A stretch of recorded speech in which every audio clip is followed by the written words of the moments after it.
ପିଲାମାନେ ତମ ସମସ୍ତଙ୍କୁ ମୁଁ ସ୍ୱାଗତ କରୁଛି ମୋ ୟୁଟ୍ୟୁବ ଚ୍ୟାନେଲ। ତ plus two second year arts ପିଲା ଯୋଉମାନଙ୍କର ପଲିଟିକାଲ ସାଇନ୍ସ ଅଛି, ତ ପିଲାମାନେ ପଲିଟିକାଲ ସାଇନ୍ସର ମୁଁ ନେଇ ଆସିଛି କ'ଣ ନା 80 ମାର୍କର କ୍ୱେଶ୍ଚିନ୍। ତ 80 ମାର୍କର କ୍ୱେଶ୍ଚିନ୍ ଅନୁସାରେ ଆମେ ଆଲୋଚନା କରିବା। ତ ଚାଲ ଆମେ ଷ୍ଟାର୍ଟ କରିବା। ଭିଡ଼ିଓ ଦେଖିବା ପୂର୍ବରୁ ଚ୍ୟାନେଲରେ ନୂଆ ଥିଲେ ସବସ୍କ୍ରାଇବ କରିଦେବ, ବେଲ୍ ଆଇକନକୁ ଦବାଇଦେବ ନୂଆ ନୂଆ ନୋଟିଫିକେସନ ପାଇଁ, ଲାଇକ୍ ସେୟାର କରିଦେବ ଏବଂ କ'ଣ ନା ସମସ୍ତଙ୍କୁ ମୋର ଗୁଡ୍ ମର୍ଣ୍ଣିଂ, ଜୟ ଜଗନ୍ନାଥ, ଜୟ ଶ୍ରୀରାମ, ରାଧେ ରାଧେ ପିଲାମାନେ। ତ 80 ମାର୍କ ଯୋଉ ବହୁତ ପିଲା କମେଣ୍ଟ କରୁଥିଲ ମ୍ୟାମ୍ ଆମେ ମୂଳରୁ ପଢିନୁ, ତ ହ୍ୱାଟ୍ସଆପ ଗ୍ରୁପରେ ମେସେଜ କରୁଥିଲ, ତ ପର୍ସନାଲ ମେସେଜ କରୁଛ ତ ମୂଳରୁ ପଢିନୁ କ'ଣ କରିବୁ। ତ କିଛି ଅସୁବିଧା ନାହିଁ, ଯୋଉମାନେ ମୂଳରୁ ପଢିନ ସେମାନେ କେବଳ ଏଇ ମାରାଥନ କ୍ଲାସ କର, ନିଶ୍ଚିନ୍ତ ତମର କ'ଣ ନା ତମର ଭଲ ମାର୍କ ରଖିପାରିବ। ତ ଚାଲ ଆମେ ଷ୍ଟାର୍ଟ କରିବା କ୍ୱେଶ୍ଚିନ୍। ତ 21ଟି MCQ 21ଟି MCQ ଆମେ ଦେଖିବା।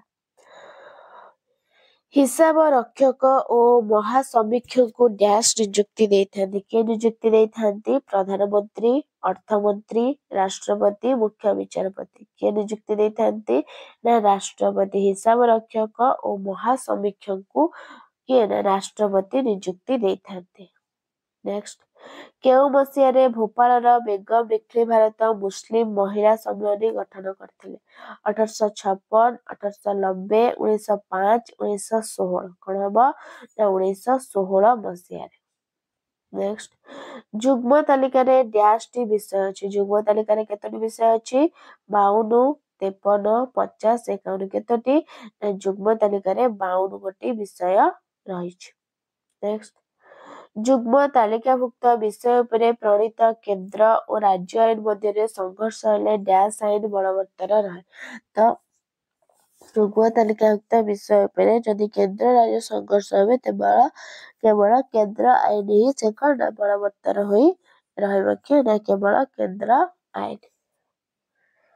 ନେକ୍ସଟ, ଓଡ଼ିଶାର ପଞ୍ଚାୟତ ରାଜ ବ୍ୟବସ୍ଥା କେବେ ଆରମ୍ଭ ହୋଇଥିଲା? ପଞ୍ଚାୟତ ରାଜ ବ୍ୟବସ୍ଥା 1957, 1961, 1990, 1952। କେ 1961ରେ ପଞ୍ଚାୟତ ରାଜ ବ୍ୟବସ୍ଥା ଆରମ୍ଭ ହୋଇଥିଲା। ନେକ୍ସଟ, କେନ୍ଦ୍ର ରାଜ୍ୟର ସମ୍ପର୍କ ଅନୁଧ୍ୟାନ ଓ ସୁପାରିଶ ପାଇଁ 1983 ମସିହାରେ କେଉଁ କମିଶନ ଗଠିତ ହୋଇଥିଲା? ସରକାରିଆ, ରାଜମନା, ମେହେଟା, ପାୱାର। କେଉଁ କମିଶନ ହୋଇଥିଲା? ନା ସରକାରିଆ। ନେକ୍ସଟ, ରାଜ୍ୟ ତାଲିକାରେ ଡ୍ୟାଶଟି ବିଷୟ ଅଛି? 60, 61, 62, 64। କେତୋଟି? ନା ରାଜ୍ୟ ତାଲିକାରେ 61 ଗୋଟି ବିଷୟ ରହିଛି। ନେକ୍ସଟ, ପଞ୍ଚଶୀଳ ନୀତିକୁ ଆଧାର କରି ନିମ୍ନୋକ୍ତ କେଉଁ ଦେଶ ସହିତ ଭାରତ ସମ୍ପର୍କ ପ୍ରତିଷ୍ଠିତ? ପାକିସ୍ତାନ, ଚୀନ, ନେପାଳ, ଭୁଟାନ। ପଞ୍ଚଶୀଳ ନୀତିକୁ ଆଧାର କରି ଭାରତ ସହ କିଏ ନା ଭାରତ ସହ ଚୀନ। ନେକ୍ସଟ, ଭାରତ ଏକ ବହୁବାଦୀ ସମାଜ ହୋଇଥିବାରୁ ଏଠାରେ ଆଞ୍ଚଳିକତାବାଦ ଓ ଜାତୀୟତାବାଦ ପରସ୍ପର ଡ୍ୟାଶ ହେବା ଉଚିତ? ସହଯୋଗୀ, ପରିପୂରକ, ବିରୋଧୀ, ମିତସ୍ପୃହ, ଶତ୍ରୁ। କ'ଣ ନା ସହଯୋଗୀ ବା ପରିପୂରକ ହେବା ଉଚିତ। ନେକ୍ସଟ, ଆଞ୍ଚଳିକତାବାଦ ଓ ସାମ୍ପ୍ରଦାୟିକତା ଡ୍ୟାଶ ଏକତା ପ୍ରତି ଏକ ବିପଦ ଅଟେ? ଆନ୍ତର୍ଜାତୀୟ, ଜାତୀୟ, ଧାର୍ମିକ, ସାମାଜିକ। କ'ଣ ହବ ପିଲାମାନେ? ନା ଜାତୀୟ। ଆଞ୍ଚଳିକତାବାଦ, ସାମ୍ପ୍ରଦାୟିକତା ଜାତୀୟ ଏକତା ପ୍ରତି ବିପଦ ଅଟେ। ନେକ୍ସଟ, ନାସ୍ତିସୂଚକ ଅର୍ଥରେ ଆଞ୍ଚଳିକତାବାଦର ଅର୍ଥ କ'ଣ? ନିଜ ଅଞ୍ଚଳ ପ୍ରତି ଅତ୍ୟଧିକ ଦୁର୍ବଳତା, ନିଜ ସଂସ୍କୃତି ପ୍ରତି ପ୍ରେମ, ନିଜ ଅଞ୍ଚଳରେ ବସତି ସ୍ଥାପନ, ଜାତୀୟ ସ୍ୱାର୍ଥ ଅପେକ୍ଷା ଆଞ୍ଚଳିକ ସ୍ୱାର୍ଥ ଉପରେ ଅଧିକ ଗୁରୁତ୍ୱ ଆରୋପ। କ'ଣ ହବ? ନା ହେଇଯିବ ଜାତୀୟ ସ୍ୱାର୍ଥ ଅପେକ୍ଷା ଆଞ୍ଚଳିକ ସ୍ୱାର୍ଥ ଉପରେ ଅଧିକ ଗୁରୁତ୍ୱ ଆରୋପ। ନେକ୍ସଟ, ନିମ୍ନୋକ୍ତ ମଧ୍ୟରୁ ଭାରତ କେଉଁ ପଡ଼ୋଶୀ ରାଷ୍ଟ୍ର ମଧ୍ୟରେ ମୁକ୍ତ ସୀମାରେଖା ରହିଛି? ପାକିସ୍ତାନ, ଚୀନ, ନେପାଳ, ବାଂଲାଦେଶ। କ'ଣ ହବ? ନା ହେଇଯିବ ନେପାଳ। ନେକ୍ସଟ, କାଶ୍ମୀରକୁ ନେଇ ଭାରତ ଓ କେଉଁ ଦେଶ ମଧ୍ୟରେ ସୀମା ବିବାଦ ରହିଛି? ଚୀନ, ପାକିସ୍ତାନ, ବାଂଲାଦେଶ, ନେପାଳ। କ'ଣ ରହିଛି? ନା ହେଉଛି ପାକିସ୍ତାନ। ନେକ୍ସଟ, ତିବ୍ବତ ଅଞ୍ଚଳକୁ ନେଇ ଭାରତ କେଉଁ ପଡ଼ୋଶୀ ରାଷ୍ଟ୍ର ମଧ୍ୟରେ ବିବାଦ ଦେଖାଦେଇଛି? ଚୀନ, ପାକିସ୍ତାନ, ଶ୍ରୀଲଙ୍କା, ବାଂଲାଦେଶ। କ'ଣ ହବ? ନା ହେଇଯିବ ଚୀନ। ନେକ୍ସଟ, ମିଳିତ ଜାତିସଂଘ ଶବ୍ଦର ପ୍ରଥମ ପ୍ରୟୋଗକାରୀ କିଏ? Franklin Roosevelt, Jawaharlal Nehru, Winston Churchill, James Shotwell. କ'ଣ ହବ? ନା ଫ୍ରାଙ୍କଲିନ୍ ରୁଜଭେଲ୍ଟ। ନେକ୍ସଟ, ତିବ୍ବତକୁ ନେଇ ଭାରତ କେଉଁ ପଡ଼ୋଶୀ ରାଷ୍ଟ୍ର ମଧ୍ୟରେ ବିବାଦ ଦେଖାଦେଇଛି? ଚୀନ, ପାକିସ୍ତାନ, ବାଂଲାଦେଶ, ନେପାଳ। କଣ ହବ ପିଲାମାନେ? ହେଇଯିବ ଚୀନ। ନେକ୍ସଟ, କେଉଁ ମସିହାରେ ଧରିତ୍ରୀ ସମ୍ମିଳନୀ ଅନୁଷ୍ଠିତ ହୋଇଥିଲା? 1990, 1992, 1994, 1995। କଣ ହବ? ନା 1992 ମସିହାରେ। ନେକ୍ସଟ, ନିମ୍ନୋକ୍ତ ମଧ୍ୟରୁ କେଉଁଟି ଜଳବାୟୁ ପରିବର୍ତ୍ତନର କାରଣ ଅଟେ? ବିଶ୍ୱ ଉଷ୍ଣତା ବୃଦ୍ଧି, ହିମସ୍ରୋତ, ସାମୁଦ୍ରିକ ବରଫ, ବରଫର ଆବରଣ। କଣ ହବ? ନା ବିଶ୍ୱ ଉଷ୍ଣତା ବୃଦ୍ଧି। ନେକ୍ସଟ, ଭାରତ ଦ୍ୱିତୀୟ ଥର ପାଇଁ କେଉଁ ମସିହାରେ ପୋଖରାନରେ କଣ ନା ଆଣବିକ ପରୀକ୍ଷା କରିଥିଲେ? 1990, 1992, 1996, 1998। କଣ ହବ? ନା 1998। ନେକ୍ସଟ, ନିମ୍ନୋକ୍ତ ମଧ୍ୟରୁ କେଉଁ ରାଷ୍ଟ୍ର ପ୍ରଥମେ ସିଟିବିଟିରେ ସ୍ୱାକ୍ଷର କରିଥିଲେ? ରୁଷିଆ, ଚୀନ, ଭାରତ, ଯୁକ୍ତରାଷ୍ଟ୍ର ଆମେରିକା। କଣ ହବ? ନା ଯୁକ୍ତରାଷ୍ଟ୍ର ଆମେରିକା। ଶେଷ 21 ନମ୍ବର କ୍ୱେଶ୍ଚିନ୍, ବିଶ୍ୱ ଏଡ୍ସ ଦିବସ କେବେ ପାଳନ କରାଯାଇଥାଏ? ଜାନୁଆରୀ 12, ମେ 20, ଜୁଲାଇ 10, ଡିସେମ୍ବର 1। କଣ ନା ଡିସେମ୍ବର 1। ତ ପିଲାମାନେ ତମମାନଙ୍କର 21ଟା MCQ କ୍ୱେଶ୍ଚିନ୍ ଆନ୍ସର ସରିଗଲା ପଲିଟିକାଲ ସାଇନ୍ସର। ତାପରେ ଆମେ ଯିବା କଣ ନା 2 ମାର୍କିଆ କ୍ୱେଶ୍ଚିନ୍ 7ଟା କରିବା, 14 ମାର୍କସ। ବୁଝିଲା? ଫୁଲ ମାର୍କ 14, ତାପରେ 7ଟା ଯେକୌଣସି 7ଟା କରିବା। ତ ରାଜ୍ୟ ତାଲିକା କହିଲେ କଣ ବୁଝିବା? ନା ରାଜ୍ୟ ତାଲିକାରେ 61ଟି ବିଷୟ ରହିଛି। କ୍ଷମତା ରାଜ୍ୟ ବ୍ୟବସ୍ଥାପକଙ୍କୁ ଦିଆଯାଇଛି। ଆଇନ ଶୃଙ୍ଖଳା, ସ୍ୱଶାସନ, କୃଷି, ସ୍ୱାସ୍ଥ୍ୟ, ପରିମଳ, ପୋଲିସ ଆଦି ରାଜ୍ୟ ତାଲିକାର ଉଦାହରଣ। ତାପରେ ଆନ୍ତଃରାଜ୍ୟ ପରିଷଦ କଣ? ଆନ୍ତଃରାଜ୍ୟ ନା ସର୍ବସାଧାରଣ। ତ ପିଲାମାନେ ଆନ୍ସର ଦେଖେଇ କହିବାଟା ଠିକ ହବ ତମ ପାଇଁ। ତ ତମମାନେ ଜାଣିପାରୁନା ତ ଲେଖିବି ମଧ୍ୟ ପାରିବ। ତ ଆନ୍ତଃରାଜ୍ୟ ପରିଷଦ କଣ? ନା ସର୍ବସାଧାରଣ ସ୍ୱାର୍ଥ ସଂରକ୍ଷଣ ଉଦ୍ଦେଶ୍ୟରେ ରାଷ୍ଟ୍ରପତି ଆନ୍ତଃରାଜ୍ୟ ପରିଷଦ ଗଠନ କରିପାରିବେ ବୋଲି ସମ୍ବିଧାନର 263 ଧାରାରେ ବର୍ଣ୍ଣନା କରାଯାଇଛି। ଏହି ପରିଷଦ ନିମ୍ନଲିଖିତ କାର୍ଯ୍ୟଗୁଡ଼ିକୁ କଣ ନା ସମ୍ପାଦନ କରିପାରିବ? ରାଜ୍ୟ ମଧ୍ୟରେ ଉପୁଜିଥିବା ସଂଘର୍ଷର ଅନୁସନ୍ଧାନ ଓ ସମାଧାନ ନିମନ୍ତେ ପରାମର୍ଶ କଣ ନା ପ୍ରଦାନ, ରାଜ୍ୟ ମଧ୍ୟରେ ଓ କେନ୍ଦ୍ର ରାଜ୍ୟ ମଧ୍ୟରେ ସାଧାରଣ ସ୍ୱାର୍ଥକୁ କେନ୍ଦ୍ର କରି ବିବାଦ ଉପୁଜିଲେ ସେ ସମ୍ପର୍କରେ ଆଲୋଚନା ପର୍ଯ୍ୟାଲୋଚନା କରିବା, ଏହି ବିଷୟରେ ନୀତି ଓ କାର୍ଯ୍ୟ ମଧ୍ୟରେ ସମନ୍ୱୟ ସ୍ଥାପନ ପାଇଁ ସୁପାରିଶ କରିବା। ଦଳବଦଳ ବିରୋଧ ଆଇନର ଉଦ୍ଦେଶ୍ୟ କଣ? ଏକ ନିର୍ଦ୍ଦିଷ୍ଟ ରାଜନୈତିକ ଦଳର ଟିକେଟରେ ନିର୍ବାଚନ ଲଢ଼ି ସଂସଦ ବା ବିଧାନସଭାକୁ ନିର୍ବାଚିତ ହୋଇ ସଭ୍ୟ ହିସାବରେ ଶପଥ ନେଇ ସାରିଲା ପରେ କେବଳ ଅଳ୍ପ କେତେକ ବ୍ୟତିକ୍ରମକୁ ବାଦ ଦେଇ ଅନ୍ୟ କ୍ଷେତ୍ରରେ ଅନ୍ୟ ଦଳକୁ ଲମ୍ଫ ପ୍ରଦାନକୁ 1985 ମସିହାରେ ଦଳବଦଳ ନିରୋଧ ଆଇନ ମାଧ୍ୟମରେ ବାରଣ କରାଯାଇଛି। ଏହା ଦଳବଦଳ ଦ୍ୱାରା ସୃଷ୍ଟି ହୋଇଥିବା ରାଜନୈତିକ ଅସ୍ଥିରତାର ପ୍ରତିରୋଧ କରିବା ନିମନ୍ତେ ଉଦ୍ଦିଷ୍ଟ ଅଟେ। ନାରୀ ଆନ୍ଦୋଳନର 2ଟି ଲକ୍ଷ୍ୟ କଣ? ନାରୀ ଆନ୍ଦୋଳନ ମହିଳା ବା ନାରୀ ଆନ୍ଦୋଳନ 2ଟି ପ୍ରମୁଖ ଲକ୍ଷ୍ୟ। ପୁରୁଷମାନଙ୍କ ପରି ମହିଳାମାନଙ୍କୁ ସମାନ ଅଧିକାର ମର୍ଯ୍ୟାଦା ପ୍ରଦାନ, ସମାଜରୁ ନାରୀ ନିର୍ଯାତନାର ବିଲୋପ ସାଧନ। ନେକ୍ସଟ, ପରିବେଶ ସୁରକ୍ଷା ଆନ୍ଦୋଳନ ଲକ୍ଷ୍ୟ କଣ? ମାନବ ଜାତିର ସ୍ଥିତି ଓ ପରିବେଶ ସଂରକ୍ଷଣ ପରସ୍ପର ସହ ଜଡ଼ିତ ଅଟନ୍ତି। ପ୍ରାକୃତିକ ସମ୍ବଳର ମାନବରଚିତ ଯୁକ୍ତିଯୁକ୍ତ ଉପଯୋଗ ଜୀବନ ଶୈଳୀରେ ପରିବର୍ତ୍ତନ ଆଣିବା ସହ ପରିବେଶ ସୁରକ୍ଷା ପାଇଁ ଅନେକ ଆନ୍ଦୋଳନ ହୋଇଥାଏ।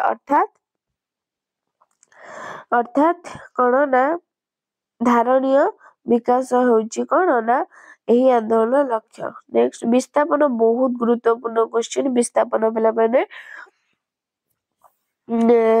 ଦେଶର ଅର୍ଥନୈତିକ ବିକାଶ ପାଇଁ ବିଭିନ୍ନ ନଦୀବନ୍ଧ ଯୋଜନା ଓ ଶିଳ୍ପ କାରଖାନା ପ୍ରତିଷ୍ଠା କରାଯାଇଥାଏ। ଏହି ନଦୀବନ୍ଧ ଯୋଜନା ଓ ଶିଳ୍ପ କାରଖାନା କାର୍ଯ୍ୟକାରିତା ପାଇଁ ଗୋଟିଏ ସ୍ଥାନରେ ସ୍ଥାୟୀ ଭାବେ ବସବାସ କରୁଥିବା ଅଧିବାସୀଙ୍କୁ ବାସଚ୍ୟୁତ କରାଇ ଅନ୍ୟ ଏକ ସ୍ଥାନରେ ଥଇଥାନ କରିବା ପ୍ରକ୍ରିୟାକୁ ବିସ୍ଥାପନା କୁହାଯାଏ। ବିକାଶ ପାଇଁ ବିସ୍ଥାପନା ଅବଶ୍ୟମ୍ଭାବୀ ହୋଇଥିଲେ ମଧ୍ୟ ଯଥାର୍ଥ ପୁନର୍ବସତି କାର୍ଯ୍ୟକ୍ରମ ବିନା ଏହା ଜନ ଅସନ୍ତୋଷ ବୃଦ୍ଧି କରିଥାଏ। ପଞ୍ଚଶନୀତି 1954 ମସିହା ଏପ୍ରିଲ 29 ତାରିଖରେ ଭାରତ ଓ ଚୀନ ମଧ୍ୟରେ ଅନ୍ତରାଷ୍ଟ୍ରୀୟ ବାଣିଜ୍ୟ ଓ ଅନ୍ୟାନ୍ୟ ସମ୍ପର୍କ ପାଇଁ 5ଟି ମୌଳିକ ନୀତିକୁ ଆଧାର କରି ତତ୍କାଳୀନ ପ୍ରଧାନମନ୍ତ୍ରୀ ଜବାହରଲାଲ ନେହେରୁ ଘୋଷଣା କରିଥିବା କାର୍ଯ୍ୟକ୍ରମକୁ ପଞ୍ଚଶୀଳ ନୀତି କୁହାଯାଏ। ପ୍ରତ୍ୟେକ ରାଷ୍ଟ୍ରର ସାର୍ବଭୌମତ୍ୱ ପ୍ରତି ସମ୍ମାନ ପ୍ରଦର୍ଶନ, ପାରସ୍ପରିକ ଅନାକ୍ରମଣ, ପରସ୍ପର ଆଭ୍ୟନ୍ତରୀଣ ବ୍ୟାପାରରେ ହସ୍ତକ୍ଷେପ ନ କରିବା, ସମାନତା, ଶାନ୍ତିପୂର୍ଣ୍ଣ ସହାବସ୍ଥାନ ଆଦି ଏହାର ନୀତି ଅଟେ। ଗୋଷ୍ଠୀ ନିରପେକ୍ଷ ଆନ୍ଦୋଳନ ନାମ କଣ?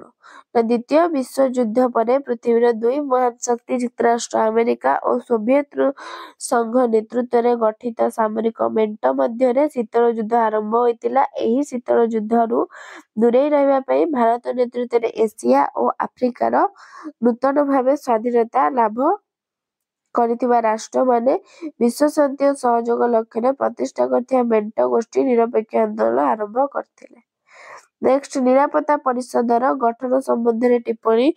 ମିଳିତ ଜାତିସଂଘର କାର୍ଯ୍ୟନିର୍ବାହୀ ଅଙ୍ଗ ରୂପେ ନିରାପତ୍ତା ପରିଷଦ ପରିଚିତ। ଏଥିରେ 5 ଜଣ ସ୍ଥାୟୀ ସଦସ୍ୟ ଓ 10 ଜଣ ଅସ୍ଥାୟୀ ସଦସ୍ୟ ରହିଛନ୍ତି। ବ୍ରିଟେନ, ଯୁକ୍ତରାଷ୍ଟ୍ର ଆମେରିକା, ସୋଭିଏତ ରୁଷ, ଫ୍ରାନ୍ସ ଓ ଚୀନ ସ୍ଥାୟୀ ସଦସ୍ୟ ଥିବା ବେଳେ ସଂଯୁକ୍ତ ଜାତିସଂଘର ଅବଶିଷ୍ଟ ସଦସ୍ୟ ରାଷ୍ଟ୍ରମାନଙ୍କ ମଧ୍ୟରୁ 10ଟି ରାଷ୍ଟ୍ର ଅସ୍ଥାୟୀ ସଦସ୍ୟ ଭାବେ ସାଧାରଣ ସଭା ଦ୍ୱାରା 2 ବର୍ଷ ପାଇଁ ନିର୍ବାଚିତ ହୋଇଥାନ୍ତି। ନେକ୍ସଟ, ମାନବିକ ନିରାପତ୍ତାର ଗୁରୁତ୍ୱ କଣ? ମାନବିକ ନିରାପତ୍ତାର ଗୁରୁତ୍ୱ। ଲୋକମାନଙ୍କୁ ଭୋକ, ରୋଗ ବ୍ୟାଧି ଓ ଦମନରୁ ରକ୍ଷା କରିବାକୁ ମାନବିକ ନିରାପତ୍ତା କୁହାଯାଏ। ପ୍ରତ୍ୟେକ ବ୍ୟକ୍ତିର ଦୈନନ୍ଦିନ ଜୀବନଯାତ୍ରାକୁ ସାବଲୀଳ ନିୟନ୍ତ୍ରଣ କରିବା ଏହାର ଉଦ୍ଦେଶ୍ୟ। ଅଯଥା ସାମରିକ ନିରାପତ୍ତା ଉପରେ ଗୁରୁତ୍ୱ ନ ଦେଇ ସାମାଜିକ ଓ ଆର୍ଥିକ କ୍ଷେତ୍ରରେ ଉନ୍ନତି ଆଣି ଲୋକମାନଙ୍କୁ ହିଂସା ଓ ଅତ୍ୟାଚାରରୁ ମୁକ୍ତ କରିବା ଏହାର ଅନ୍ୟତମ ଲକ୍ଷ୍ୟ। ବର୍ତ୍ତମାନ ସମୟରେ ମହିଳା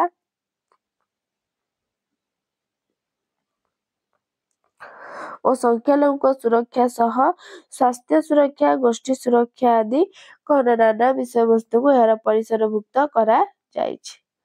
ନବୀକରଣଯୋଗ୍ୟ ପ୍ରାକୃତିକ ସମ୍ପଦ କଣ? ନା ଯେଉଁ ପ୍ରାକୃତିକ ସମ୍ପଦକୁ ବାରମ୍ବାର ବ୍ୟବହାର କଲେ ମଧ୍ୟ ତାହାର ସମ୍ପୂର୍ଣ୍ଣ ବିଲୟ ହୋଇନଥାଏ ତାହାକୁ ନବୀକରଣଯୋଗ୍ୟ ପ୍ରାକୃତିକ ସମ୍ପଦ କୁହାଯାଏ। ଜଳ, ବାୟୁ, ମୃତ୍ତିକା ଆଦି ବିଭିନ୍ନ ଉପାୟରେ କ୍ଷୟ ହେଉଥିଲେ ମଧ୍ୟ ଏହା ପ୍ରାକୃତିକ ଉପାୟରେ ଏହାର ପୂର୍ବ ସ୍ଥିତିକୁ ଫେରି ଆସିଥାଏ। ସେହିପରି ସୌରଶକ୍ତି, ତାପଶକ୍ତି, ବିଦ୍ୟୁତ ଶକ୍ତି ଆଦି ନବୀକରଣଯୋଗ୍ୟ ପ୍ରାକୃତିକ ସମ୍ପଦ। ୱାରେକ୍ସ ଚୁକ୍ତି କେବେ, କେଉଁଠାରେ ଓ କେଉଁ ଉଦ୍ଦେଶ୍ୟରେ ସ୍ୱାକ୍ଷରିତ ହୋଇଥିଲା? କେଉଁ କେଉଁ ଦେଶ ମଧ୍ୟରେ ଏହି ଚୁକ୍ତି ହୋଇଥିଲା? ନା 1955 ମସିହାର ପୋଲାଣ୍ଡର ରାଜଧାନୀ ୱାରେକ୍ସଠାରେ ୱାରେକ୍ସ ଚୁକ୍ତି ସ୍ୱାକ୍ଷରିତ ହୋଇଥିଲା।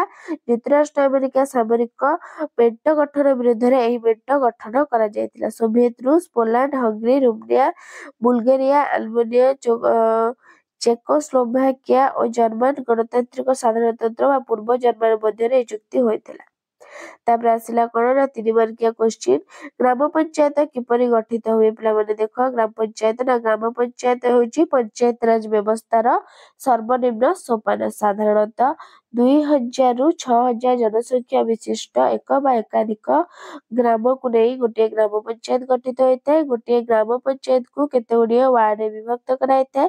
ସାଧାରଣତଃ ଏହି ୱାର୍ଡ ସଂଖ୍ୟା 11ରୁ କମ୍, 25ରୁ ଅଧିକ ହେବ ନାହିଁ। ପ୍ରତ୍ୟେକ ୱାର୍ଡରୁ ଜଣେ ଲେଖାଏଁ ସଭ୍ୟ ୱାର୍ଡ ମେମ୍ବର ଭାବେ ପ୍ରତ୍ୟକ୍ଷ ଭାବେ ନିର୍ବାଚିତ ହୁଅନ୍ତି। ଏତଦ୍ ବ୍ୟତୀତ ଗ୍ରାମ ପଞ୍ଚାୟତର ମୁଖ୍ୟ ଭାବରେ ଜଣେ ସରପଞ୍ଚ ମଧ୍ୟ ପ୍ରତ୍ୟକ୍ଷ ଭାବେ ନିର୍ବାଚିତ ହୁଅନ୍ତି। ସରପଞ୍ଚ ଓ ୱାର୍ଡ ମେମ୍ବରମାନେ ମିଳିତ ଭାବେ ଗ୍ରାମ ପଞ୍ଚାୟତ ଗଠନ କରନ୍ତି। କେଉଁ କେଉଁ ପରିସ୍ଥିତିରେ କେନ୍ଦ୍ର ସରକାର ରାଜ୍ୟ ତାଲିକା ହେଉଥିବା ବିଷୟରେ ଆଇନ ପ୍ରଣୟନ କରିପାରିବ? ନା ରାଜ୍ୟ ତାଲିକା ହେଉଥିବା ବିଷୟରେ ଆଇନ ପ୍ରଣୟନ କରିବା ପାଇଁ ରାଜ୍ୟ ସରକାରଙ୍କୁ କ୍ଷମତା ଦିଆଯାଇଥିଲେ ମଧ୍ୟ କେତେକ ପରିସ୍ଥିତିରେ କେନ୍ଦ୍ର ବ୍ୟବସ୍ଥାପିକା ଏହି ତାଲିକାରେ ନା ହସ୍ତକ୍ଷେପ କରି ଆଇନ ପ୍ରଣୟନ କରିବାର କ୍ଷମତା ପାଇଥାଏ। ପ୍ରଥମତଃ ଯେତେବେଳେ ଦେଶରେ ଜାତୀୟ ଜରୁରୀକାଳୀନ ପରିସ୍ଥିତି ଜାରି ହୋଇଥାଏ ସେତେବେଳେ ସଂସଦ ରାଜ୍ୟ ତାଲିକାଭୁକ୍ତ ବିଷୟଗୁଡ଼ିକ ଆଇନ ପ୍ରଣୟନ କରିବାର କ୍ଷମତା ପାଇଥାଏ। ଦ୍ୱିତୀୟତଃ ରାଜ୍ୟସଭା 2/3 ସଭ୍ୟଙ୍କ ସମର୍ଥନ କରେ।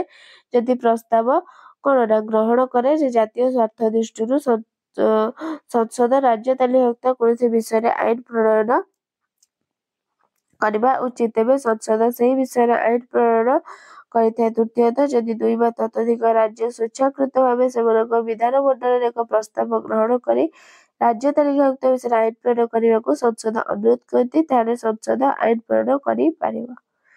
ତାପରେ ଆସିବ ଭାରତ ଅର୍ଦ୍ଧସଂଘ ବା ପ୍ରାୟକଳ୍ପ ରାଷ୍ଟ୍ର ସଂଘ କାହିଁକି କୁହାଯାଏ ଲେଖିବ ପିଲାମାନେ। ତାପରେ ପୋସ୍କୋ ବିରୋଧୀ ଆନ୍ଦୋଳନ ସମ୍ବନ୍ଧରେ ଟିପ୍ପଣୀ।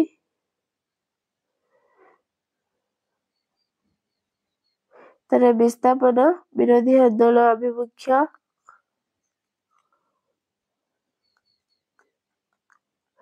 କାଶ୍ମୀର ବିବାଦର ରୂପରେଖା କିପରି କଣ ନିର୍ଦ୍ଧାରଣ କରାଯାଇ ପାରିବ।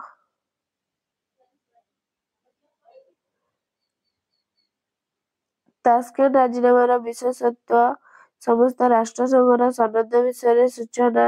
ତାପରେ ମାନବିକ ନିରାପତ୍ତାର ଗୁରୁତ୍ୱ, ଆନ୍ତର୍ଜାତୀୟ ମୁଦ୍ରାପାଣ୍ଠିର କାର୍ଯ୍ୟ, ଅସ୍ତ୍ରଶସ୍ତ୍ର ପ୍ରତିଯୋଗିତାର କୁଫଳ, ଅସ୍ତ୍ରଶସ୍ତ୍ର ପ୍ରତିଯୋଗର ପରିମାଣ ଗୁଡ଼ିକ। ତ ଇଏ ଥିଲା ତମମାନଙ୍କର କଣ 80 ମାର୍କର କ୍ୱେଶ୍ଚିନ୍ ଆନ୍ସର ପିଲାମାନେ। ତ ଭିଡ଼ିଓଟି ଭଲ ଲାଗିଥିଲେ ଲାଇକ୍ ସେୟାର ସବସ୍କ୍ରାଇବ କରିଦେବ। ରହୁଛି ଧନ୍ୟବାଦ। ଜୟ ଜଗନ୍ନାଥ, ଜୟ ହିନ୍ଦ।